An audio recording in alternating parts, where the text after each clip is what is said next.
लालपुर थाना क्षेत्र के चिरौंदी में हुए डबल मर्डर का पुलिस ने खुलासा कर दिया है।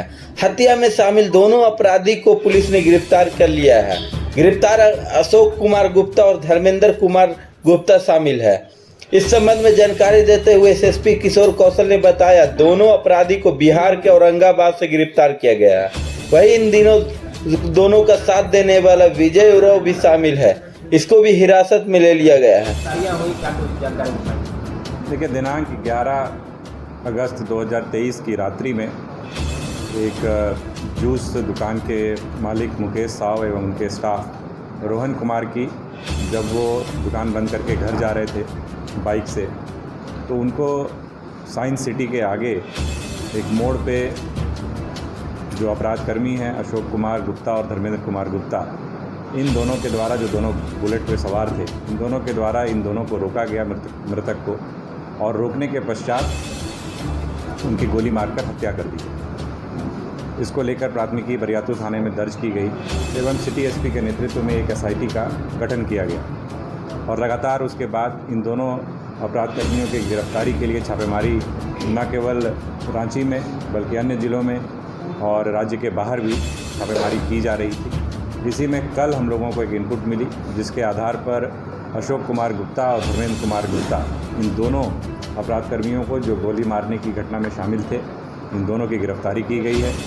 साथ ही साथ इन दोनों के सहयोगी विजय उरांव की भी गिरफ्तारी की गई है, जो पूरे के पूरे एक तरीके से कह सकते हैं कि षड्यंत्र में शामिल था और हथियार उपलब्ध कराने से लेकर के रेकी करना, इन सारे कार्यों में, इसके अलावा जो गाड़ी प्रयुक्त हुई थी घटना में, जो हथियार प्रयुक्त हुआ था, उसको छिपाने में भी इसका अहम रोल था, इसकी भी गिरफ्तारी की गई है। साथ ही साथ इसने उसको शेल्टर भी दिया था, कहीं ना कहीं हार्बर भी किया था, तो इसलिए एक तरीके से पूरी की पूरी क्रिमिनल कॉन्स्पिरेसी में यह भी एक तरीके से शामिल है। तो इस मामले में जो दोनों हथियार प्रयुक्त हुए थे, उन दोनों हथियार को जब्त किया गया है।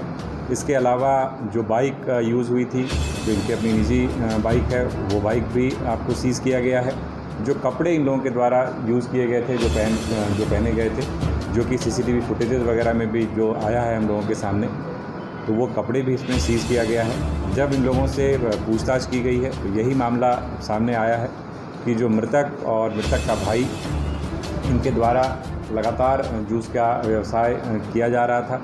एक के बाद इनके द्वारा जो है कई दुकानें खोली गई थी और एक और दुकान ये लोग अभी हाल ही में खोलने की इनकी योजना थी, जिसको लेकर के इन्होंने कंस्ट्रक्शन वर्क वगैरह भी कराया था, जिसको लेकर के एक तरीके से कह सकते हैं कि व्यापारिक जो प्रतिद्वंदिता होती है, वो सामने वाले जो ये दो लोग हैं, अशोक कुमार गुप्ता और धर्मेंद्र कुमार गुप्ता, जो एक्यूज़ हैं, इनके मन में कहीं ना कहीं उस बात को लेकर के वैमनस्य था और लगातार ये जैसा इन्होंने बताया अपनी स्वीकारोक्ति बयान में कि पिछले 15 दिनों से लगातार इसकी वो लोग रेकी कर रहे थे, इसके मूवमेंट को देख रहे थे।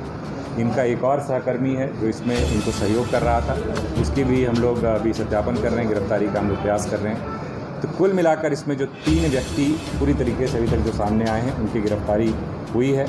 जो दोनों, जैसा मैंने बताया, दोनों हथियार, बाइक, कुछ जिंदा गोलियां, कपड़े इत्यादि सभी बरामद हुए हैं। जैसा कह सकते हैं कि इस कांड का पूरी तरीके से खुलासा पुलिस के द्वारा किया गया। सर, ये किस तरह से ये लोग थाने में भी हाजिरी करवाई, तो जानकारी मिल पाई है? देखिए, इस प्रकार का एक आवेदन पिछले माह जो है प्राप्त हुआ था और लालपुर थाने में इस प्रकार का आवेदन एक दिया गया था मृतक के भाई के द्वारा कि इनके द्वारा इस प्रकार से एक धमकी दी जा रही है और कहीं ना कहीं एक झगड़ा चला आ रहा है। तो उसको लेकर के थाने के स्तर से जो एक्यूज है उनको बुलाया भी गया था और उनको पीआर बॉन्ड पे छोड़ा भी गया था। इसकी सेशन डायरी एंट्री भी की गई थी, लेकिन और मुकम्मल कार्रवाई करने की संभवतः आवश्यकता थी। यही कारण है कि संबंधित थाना प्रभारी और टीओपी प्रभारी को तत्काल प्रभाव से निलंबित भी किया गया। इस प्रकार की कोई बात नहीं।